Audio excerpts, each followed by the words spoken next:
lovers of democracy and of the global majority. This is John Reid, and welcome to the PD16 Perspective. I am your host, John Reid, and for those of you who do not know me, I am the editor of the PW Perspective. We are located in Prince William County. We are Virginia's anti-racist voice. We have been a publication in effect for approximately 2 years, and our focus is empowering the global majority. And that's a term you're going to be hearing often on this show. And so it gives me great pleasure to introduce you to the very first of what's going to be many episodes where we're going to be spotlighting the global majority communities. And a special shout out to the LCPM network and for all their hard work in making this possible. And also to our sponsors, Natural for You Products, as well as the Business Crossing Network. And what tonight's show, what we're going to be discussing is Governor Youngkin declaring war on Black history. Stafford County Schools, are they finally undergoing some changes? What to know with the new redistricting maps and how it impacts you. Also, introducing some of the bills and how it's going to impact the global majority communities, and a special program dedicated to reaching out to Stafford Afghan Refugees. And what this program is going to be about is shining the innovators and the motivators and the leaders from Stafford, Spotsylvania, Fredericksburg, King George, and Caroline counties. If you'd like to be a part of the show, or if you have a show idea, email us. My email address is JREID, that's JReid at pwperspective.com. Once again, that's JReid at pwperspective.com. Or you can follow us on Facebook at PD16 Perspective, PD standing for Planning District. And our vision behind this show is to make sure not only that you're informed, empowered, but engaged. And so this is something that is going to be a forum for each and every one of you, and it's going to offer news, opinion, thought, but most importantly, this show is going to involve action. And that's what we want from everyone from this show, is that it will enlighten you. Some things you're going to agree with, some things you're not going to agree with. But the most important thing is we want you informed, engaged, and ready, because democracy is not a spectator sport. Our first segment tonight, Governor Glenn Youngkin, and who has recently just been inaugurated, already has declared war on Black history. And as of this show's taping, we are entering into Black History Month. And his first executive order was focused on how he could create controversy, and on a platform that wasn't even taught in public schools, but yet it was used to create not only divisiveness, but also to rally a base that was still upset at the fact that there was change when you had a new president, you had new leadership. And so now what was considered many of the red wave, what Governor Youngkin has done with his first executive order, and this is where it's impacted schools in our communities, is, and I'm going to read this executive order, just a summary of it in the short time that we have on this episode. And it's the first executive order. So I want you to think about this. For someone who tried to claim that his policies were going to unite Virginia, sure has a funny way of thinking about it, a funny way of going about it as well. So I'm going to read the first executive order and just what the summary is. And it goes as follows. Political indoctrination has no place in classrooms. The vast majority on the education of our children, education as life shaped in power, and history as a place where they have a voice. But what kind of history are we talking about tonight? And so that's what this executive order was talking about, was banning ideas and concepts of terms such as critical race theory, as despite it only being taught in the graduate level at law schools. But the issue remains is that now it has turned our classrooms into political battlefields. And so by doing this, what he's saying is now teachers who've already been hamstrung by administrations that did not give them the ability to teach critical thinking, but now on popular topics of learning what the truth is because of American history. And so what does that do?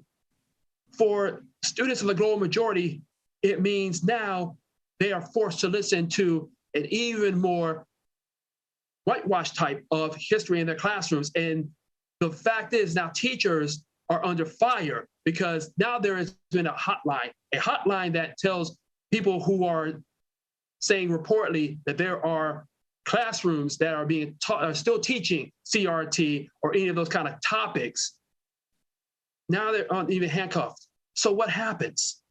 Well, what's taken place already, and this hotline has already undergone several modifications to it. And what it's doing is it's forcing people to say, well, why am I still here learning in this environment?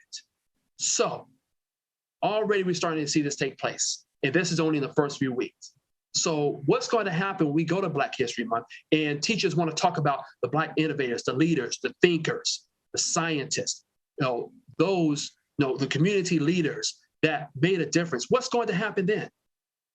And we've talked about this in the PW Perspective is For. And so for the PD16 perspective, these are things we really got to think about as we go to our school boards. There have already been plans to put a lot more people who are supporters of Youngkin onto the school boards, because that is what's going to be the plan as we approach the midterms. But this is an opportunity for action in our communities. Do not allow them to get away with this, because if they're allowed to get away with this now, what more will they be able to do? So war has been declared on Black history. It'll be only a matter of time before we see it declare war in our communities. So think about that as we prepare ourselves. And for teachers, continue to teach history, the truth of American history. That's the only way our communities and our future generations are going to learn. Recently, the Stafford County School Board met, and one of the popular topics was about the issue of the budget. And we've known for years, one of the reasons there's been such a rise in turnover in staff, the reports say that it was approximately 18% of turnover staff in 2021. And that's 7% higher than what's on the average. Now, we know, and being a teacher, a former educator myself, I understand the difficulties that it's like. Often you're left to pay for your own devices, and you may feel that especially teachers may not get a lot of support from administration. And we've seen, especially a lot of first and second year teachers leave a profession. They spent so many years studying. But Stafford County Public Schools and Dr. Taylor presented an opportunity where finally there could be some change in the air. And just looking at it from a budgetary standpoint, one of the biggest issues that need to be discussed is, where are they being paid? First-year teachers on average earning $48,000, and it takes almost up to 20 years before they can earn something what is considered a livable wage. And so there was a proposal to raise the slope and to give teachers more, because our teachers work very hard, and it's often a thankless position. And so what we need to do is be supportive of our teachers. It's one of the things that a lot of administrations come in and say they're going to do and they're going to support.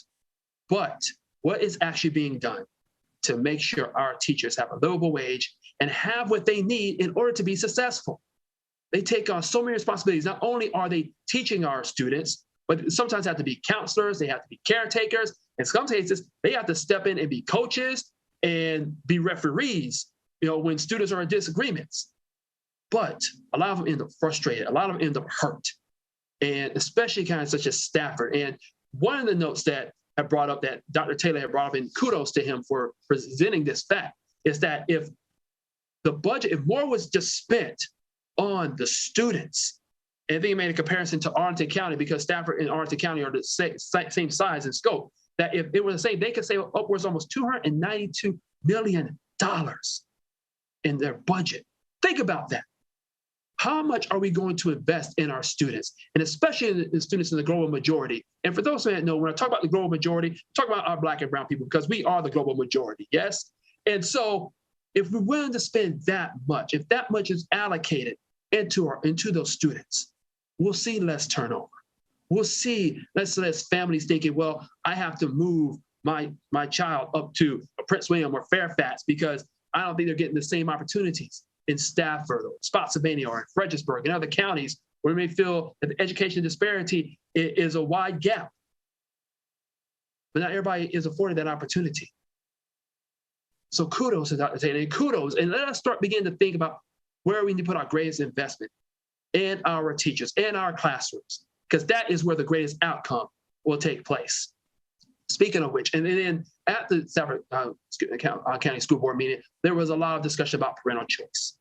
And, it's amazing, really, where we was listening to some of the voices that were being uttered and people who were sitting in the school board and they were talking about, I need to have the choice to take care of, make sure we do what's best for me and my children. Often in society, we must make sacrifices for the greater good. We make sacrifices for those that it might bring us a little challenge. It may bring us a little season of discomfort. It is for the betterment of everyone. Over this pandemic, which is almost about to be in its 2-year, and I don't want to say anniversary, but 2 years since the world basically shut down. And we had to change the way we thought. We had to change the way we work and change the way we go to school. But why has this become such an issue now? Yes, there's frustration, I'm sure, over the way that maybe the pandemic's been handled. But school boards, which are always continually under attack, are doing what they feel is in the best interest. And throughout school districts. And so I want to give a little shout out to those school districts who said, no, we're not going to abide by Executive Order 2. And yes, there have been situations where there have been walkouts, and even heard stories in which parents have said, well, I may have the choice to pull my student out. And that's their parental choice to do so. But in times like this, we must think more about our community and what is best. Sometimes for the sake of others, we must do what is necessary, not only in the immediate, but for the future. PD16 is undergoing several changes in the district. And for those who may not know, over the past year, the Planning Districting Committee of Virginia, there was a redistricting committee, and they were charged with the assignment of splitting up the districts. And what was so important about that was that what they wanted to do was, in their words, make it equitable and fair. It was pretty interesting because when we looked at the maps, and if you want to go on the maps, go on vpap.org and you can learn more about how the redistricting is working for you. But what I want to do tonight is just kind of give a quick overview of what those districts are going to look like for those of you that are in Stafford, Spotsylvania, Fredericksburg, King George, and Caroline, respectively, and why it's so important. What voting is going to be the main issue, especially as we get ready to go into the midterms and as we get to go into the eventual general election in 2024 as well.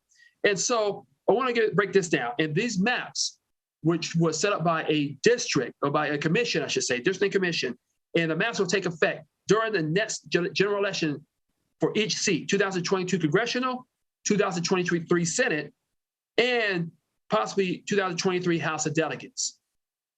So they're going to be as follows: 11 congressional districts throughout the state, 40 state Senate districts, and 100 House of Delegates districts. So again, that source comes from Virginia Public Access Project. And why is that so important? Well, let me break it down from Stafford. We're going to go all the way down to Caroline.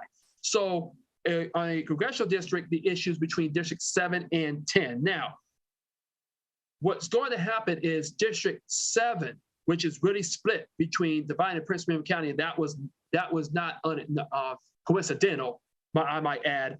But District 7, which is going to be the southern part of Prince William County through Stafford counties, but it's also going to add counties. And here's what's really important to remember: Locust, Madison, and Culpeper counties, which votes sharply to the right.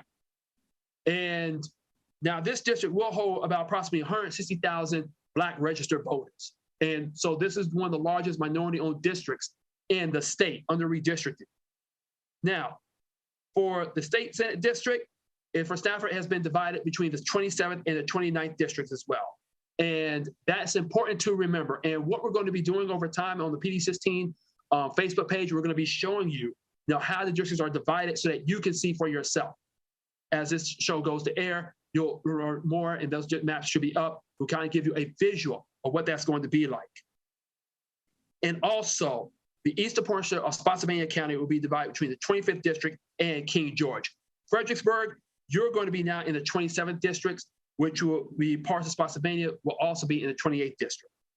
And finally, for the House of Delegate districts, Stafford has now been divided, the northern part in the 23rd district, the southern part in the 64th district.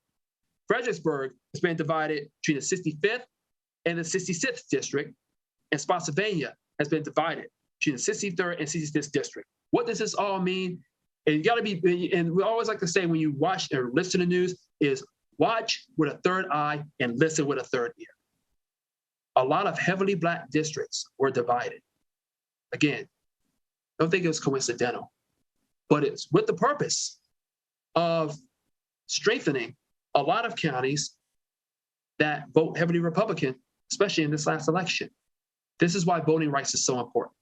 One of the things that we were able to do, we had a conversation on the bridge, and shout out to Spotsylvania NAACP President Reverend Mo Petway and leader Congresswoman Spanberger, Delegate Joshua Cole, and so many other leaders, school board leaders and others who came on and talked that day about the importance of voting rights. And fortunately, why it did not pass is imperative that on the local level, because on a local level, I should say, on a local level, elections have consequences. Let me say this again, elections have consequences. So it's important to know who your local representatives are, to get out and help make sure that your communities, the global majority communities from Stafford to Fredericksburg to Spotsylvania to King George to Caroline, is out and voting. Get your neighbors, get your friends, get those who may feel a little iffy because they may have felt some kind of way. And we know the global majority, we feel some kind of way after what just happened with the past general election. Let's get them out. Let's get them voting. Because if not, what we just saw in the general election will take place in your own backyard. The Virginia General Assembly has been taking place throughout the month of January. And there have been several bills that have been proposed and looking to become law that's going to make changes. Tonight, what we want to do is talk a bit about some of these bills, and we won't have time to cover each and every one of them. I want to give you 4 specific ones, major ones, that really have been impacted in marginalized communities. One of them is, this is one that was recently proposed, is House Bill 1351. Now, what that is this is actually one that's going to protect domestic abuse victims and grant them terms of divorce immediately. Under Virginia law now, even if you're a victim of domestic abuse, first you have to prove it, and then you have to wait 1 year. But we know, for those who have gone through divorces, you understand the financial stress that it can bring on. Add on top of that medical bills, and also the pain, not just the physical scars, but the mental scars. And so HB 1351 has recently been proposed and offered up, and so hopefully that will go into law into effect. And shout out to the co-patrons who made this, our chief patrons, Darius Clark, and the co-patrons Delegate King of the 2nd District, as well Angelia Williams Clark, and others, Corey Kay, who also made this possible as well. Another one, a Senate Bill 472, which was introduced by Senator Jennifer McClellan, was for fixing infrastructure of our crumbling schools. In PD16, there are so many schools that need help. Less concentration on the football fields, more on the fields where our education is taking place, where the minds are being sharpened. Too much, and we already know in certain districts are getting these funds, and others are not. And there's clear disparity in Stafford and Spotsylvania where money needs to be allocated to fit. So this Senate Bill 472 is helping to fix these crumbling schools and help their infrastructure be able to have a safe place, because students and teachers and staff probably tired of looking at blinking lights or damaged bathrooms, water leaks from bathrooms, and worried about their safety and their health as they're walking through the halls. Another one I want to bring up is HB 486. And that is something that has been proposed to change to admissions to Thomas Jefferson Science and Technology High School, which is one of the most prestigious high schools in the country, located in Fairfax County. But why is that so important? Because there are students from Stafford County who attend, especially those of the global majority in their communities, that they attend this school. But what the governor is trying to do is push it to make it more of a merit-based process. And what has happened is, with a merit-based process, we know that becomes subjective. And as a result, that can block out a lot of Black and brown students from entering into the schools, and can really put the handcuffs on what they're able to do and where they're allowed to enter this program. It's a very important school, but this is a bill. So this is something we have to know about. And every week we're going to talk about new bills that are being introduced so that we can be alerted and know what these laws are. And finally, I want to talk about one that was recently introduced by Delegate Candy King, and it is called Maya's Law. And for those who may not know, that Maya's Law, what it does, it requires a landlord. I'm going to read this as the statement. Maya's Law requires a landlord to conduct a background screening for all apartment employees. This also must screw a national screening of criminal history records and sexual predator and offender registries. Now, this was based on what happened with the 19-year-old student, Maya Mercado. Let me tell you with her story. She was a 19-year-old student who lived in Orlando, Florida, and she was a worker there. And what happened, the suspect, who is now deceased, his name was Armando Calabero, the 27-year-old who believe authorities used and stuck into her apartment using a maintenance issue master key fob. But what this is going to do is this is going to protect people like Maya Mercado. And so, people who worked, Mercado, I should say, is people who, like her, who can be protected, from landlords or from employees, even ex-employees.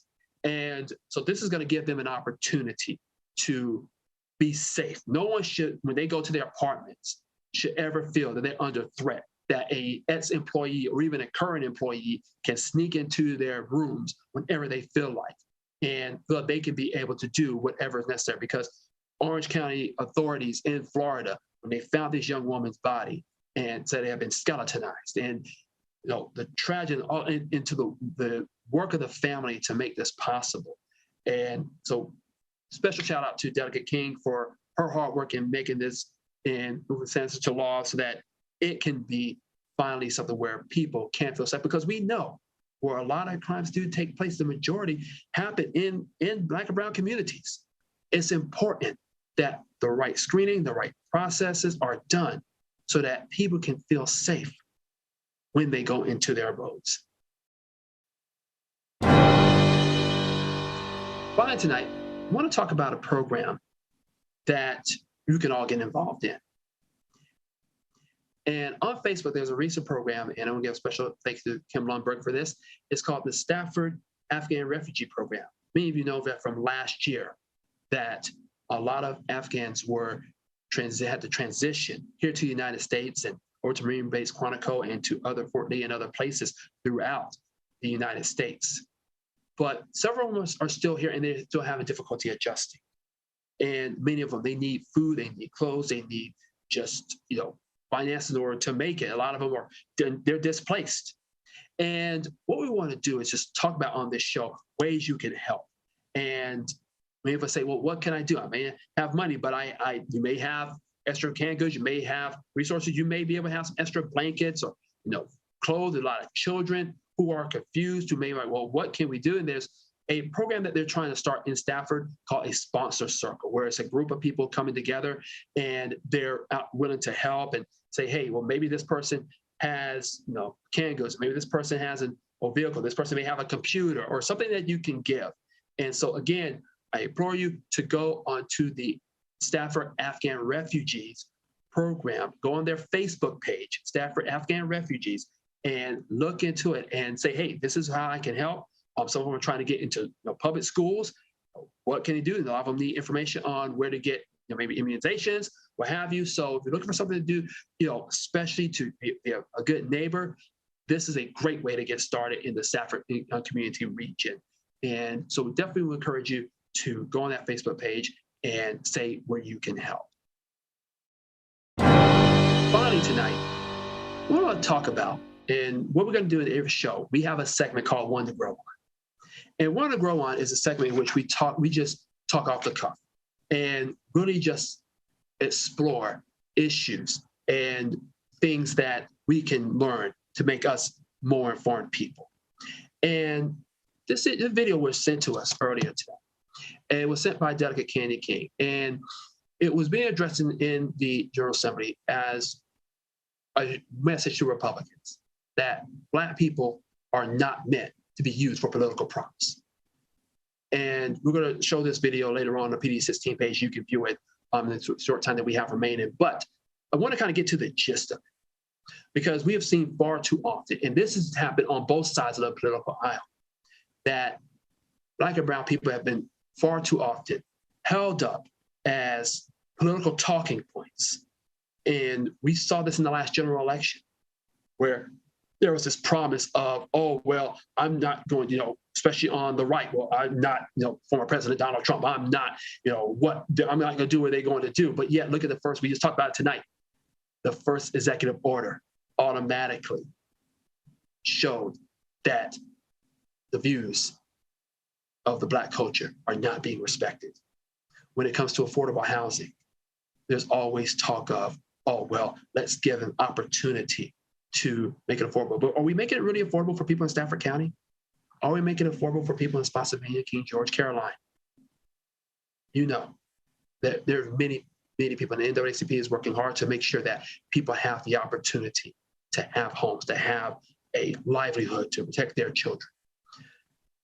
Also, we know that when it comes to saying, well, we're going to invest more into Black and brown communities, but a lot of that money goes for infrastructure in other communities where Black and brown people are left in the dark and they're left to defend for themselves.